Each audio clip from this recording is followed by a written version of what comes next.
Elite Group vari Ixora 2, 2.5, 3 and 3.5 BHK ultra luxurious apartments JNTU Hyderabad. మరిన్ని వివరాలకి ఈ కింద నంబర్ని సంప్రదించండి. స్టీల్ ప్లాంట్ ప్రైవేట్ కార్మికులను ఆపడం సరికాదని చెప్పి ఈ కార్మికుల తొలగింపు ఆపాలని చెప్పి వీళ్ళు ప్రధానంగా ఇవాళ అఖిలపక్ష కార్మిక ప్రజా సంఘాలు జేఏసీ అయితే ఈరోజు ఆర్టీసీ కాంప్లెక్స్ వద్ద నిరసన అయితే తెలియజేస్తున్నారు.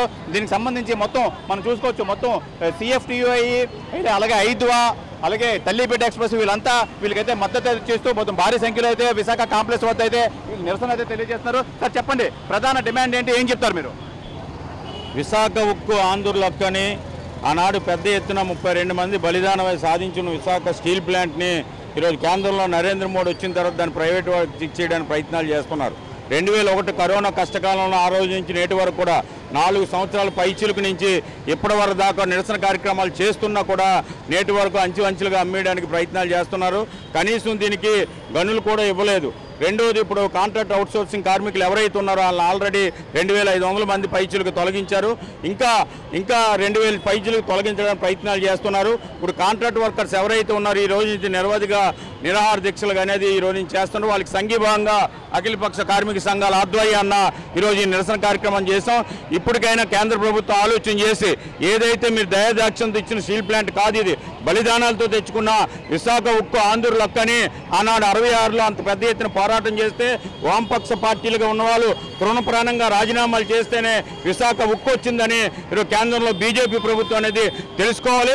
ఇప్పటికైనా మీరు ఏదైతే ఈ పద్ధతులు తీసుకొస్తున్నారో ఆ పద్ధతులన్నీ విననాడి వెంటనే విశాఖ ఉక్కుని సేల్లోనే వీళ్ళని చేయాలి, లేదా మీరు తొలగిస్తున్న కార్మికులు ఎవరైతే ఉన్నారో వాళ్ళందరినీ బేషరతుగా తీసుకోవాలని ఏఐటీస్గా డిమాండ్ చేస్తున్నాం. సార్ చెప్పండి నాయుడు గారు, ఈ కాంట్రాక్ట్ కార్మికులు తొలగింపు ఏం చెప్తారు మీరు?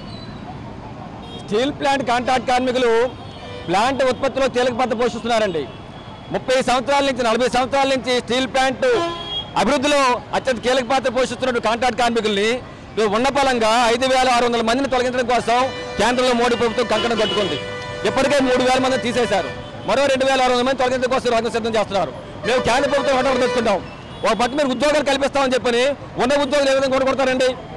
అదేవిధంగా 40 సంవత్సరాల పాటు పనిచేసిన కాంట్రాక్ట్ కంపెనీలు ఉన్న పనులు తెలిస్తే ఈ 5600 కుటుంబాలు ఏం కావాలి, వాళ్ళ జీవితాలు ఏం కావాలి, మీ బాధ్యత లేదని చెప్పి మేము ప్రశ్నిస్తూ ఉన్నాం. కాబట్టి ఈ అక్రమ తొలగింపులు వెంటనే ఆపని చెప్పి డిమాండ్ చేస్తున్నాం. తొలగించిన కార్మికులు ఎవరైతే ఉన్నారో వాళ్ళు వెంటనే విధుల్లో తీసుకోవాలని చెప్పి మేము డిమాండ్ చేస్తున్నాం. ఈ దుర్మార్గం, ఇది అన్యాయం అని చెప్పని యూనియన్ నాయకులు అడిగితే యూనియన్ నాయకులు ఏమి షోకాజ్ లెటర్స్ ఇస్తున్నారు, సస్పెన్షన్ చేస్తూ ఉన్నారు, వారెంట్ లెటర్ ఇస్తున్నారు, నిర్బంధం ప్రయోగిస్తున్నారు. స్టీల్ ప్లాంట్ చరిత్రలో ఇంతకు ఇప్పుడు లేని విధంగా డిపార్ట్మెంట్ స్థాయి వరకు కూడా బ్లాక్ రిపోర్ట్స్ నిర్మిస్తూ ఉన్నారు. కాబట్టి చంద్రబాబు నాయుడు గారిని, పవన్ కళ్యాణ్ గారిని డిమాండ్ చేస్తున్నాం, మీరు కేంద్రానికి మొత్తం పలకడం కాదు, స్టీల్ ప్లాంట్ కార్మిక పక్షం నిలవండి, స్టీల్ ప్లాంట్ పక్షం నిలవండి, అక్కడ తొలగింపులు ఆపించండి, తొలగించిన కార్మిక విధుల్లో తీసుకోండి, పోలీసు సిబ్బంది ఆపని చెప్తున్న డిమాండ్ చేస్తున్నాం. లేకపోతే మీరు కూడా ద్రోహం చేస్తున్న బీజేపీ పక్షం జైలు అవుతారని చెప్పి మీతో తెలియజేస్తున్నాం. అయితే ఈ కాంట్రాక్ట్ కార్మికులు నిజంగా వితౌట్ ఇంటిమేషన్ అయితే వీళ్ళు ఇలా చేస్తున్నారు. అయితే ఇది సరికాదు, కంపల్సరీ రద్దు చేసే లెటర్లు అయితే ఆపాలని చెప్తున్నారు. సార్ చెప్పండి, ఏం చెప్తారు? ఈరోజు స్టీల్ ప్లాంట్ కార్మికులు మొత్తం సమ్మె చేస్తున్నారు. ఈ సమ్మెను జయప్రదం చేయడం కోసం దేశంలో ఉండే కార్మిక వర్గం అన్ని స్టీల్ ప్లాంట్లలోనూ కూడా సంఘీభావం తెలుపుతున్నారు. అదే సందర్భంలో లేబర్ కోడ్స్ రద్దు చేయాలని, అలాగే కార్మికులకు నష్టం చేసేటటువంటి ఈ లేబర్ కోడ్స్ను ఉపసంహరించుకోవడం మే 20 సమ్మె జరగాల్సి ఉంది. దేశంలో నెలకొన్న పరిస్థితుల రీత్యా దాన్ని జూలై 9కి వాయిదా వేశాం. ఈ రోజు నుంచి కూడా 50 రోజులు కూడా ప్రభుత్వ రంగ పరిశ్రమల ప్రైవేటీకరణ ఆపాలని, లేబర్ కోడ్స్ రద్దు చేయాలని, కనీస వేతనాలు 26,000 రూపాయలు చెల్లించాలని, ASHA, anganwadi, mid day meals, VOA, RP, మధ్యాహ్నం భోజన పథకం ఇటువంటి కార్మికులందరికీ ఉద్యోగ భద్రత కల్పించి ప్రభుత్వ ఉద్యోగులుగా గుర్తించాలని, అలాగే ఆటో, బిల్డింగు, ముఠా, తోపుడు బళ్ళు ఇటువంటి కార్మికులందరికీ PF, ESతో కూడిన సమగ్ర చట్టం చేయాలని, ఉద్యోగ భద్రత కల్పించాలని, రాజకీయ వేధింపులు ఆపాలని కూడా ఈ 50 రోజులు కూడా ఆందోళన చేస్తూ ఉంటాం. జూలై 9వ తారీఖు నాడు దేశవ్యాప్తంగా మొత్తం కార్మిక వర్గాన్ని మొత్తం స్తంభింపజేసే విధంగా ఈ సమ్మె జరగబోతోంది. ఆ సమ్మె జయప్రదం చేయడం కోసం కూడా ఈ 50 రోజులు ప్రచారం చేస్తామని తెలియజేస్తున్నాం. అమ్మ చెప్పండి, ఏం చెప్తారు మీరు? ఈరోజు 2 సమ్మెలు రాష్ట్రంలో జరుగుతున్నాయి. ఒకటి స్టీల్ కాంట్రాక్ట్ కార్మికుల నిరవధిక సమ్మె, 2 తల్లి బిడ్డ ఎక్స్ప్రెస్ ఉద్యోగుల నిరవధిక సమ్మె. ఈ 2 సమస్యల్ని పరిష్కారం చేయాల్సిన బాధ్యత రాష్ట్ర ప్రభుత్వం మీద, కేంద్ర ప్రభుత్వం మీద ఉంది.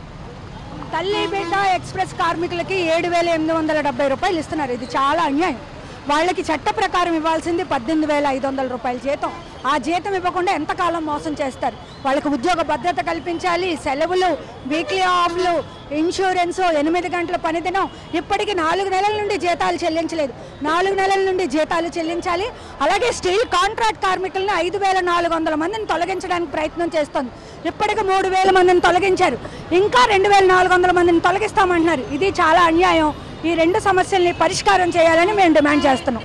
అయితే ఈ స్టీల్ ప్లాంట్ కాంట్రాక్ట్ కార్మికులు అయితే వితౌట్ నోటీస్ మొత్తం అంతా వీళ్ళు తీయడం సరికాదని చెప్పి, అలాగే జూలై 9వ తారీఖు మొత్తం అఖిలపక్ష భారత సమ్మెకి అయితే వీళ్ళు పిలుపునిచ్చారు. మనం చూసుకోవచ్చు, మొత్తం ఈ లేబర్ కోడ్స్ రద్దు చేయాలి, అలాగే అఖిల భారత సమ్మె కార్మిక సంఘం అని చెప్పి వీళ్ళంతా డిమాండ్ చేస్తున్నారు. జూన్ 9 అయితే అఖిలపక్ష భారత సమ్మె అయితే చేస్తాం. ఆ సమ్మెకి అందరూ మద్దతు చేయాలి. నిజంగా ఈ కాంట్రాక్ట్ కార్మికులు ఎట్టి పరిస్థితుల్లోనూ తొలగిస్తే మేము ఊరుకోమని చెప్పి ప్రభుత్వాన్ని అయితే హెచ్చరిస్తున్నారు. కెమెరామెన్ మూర్తితో Sivaramakrishna TV, Visakha RTC Congress వద్ద నుంచి. For latest updates on India Pakistan, download our TV Live app.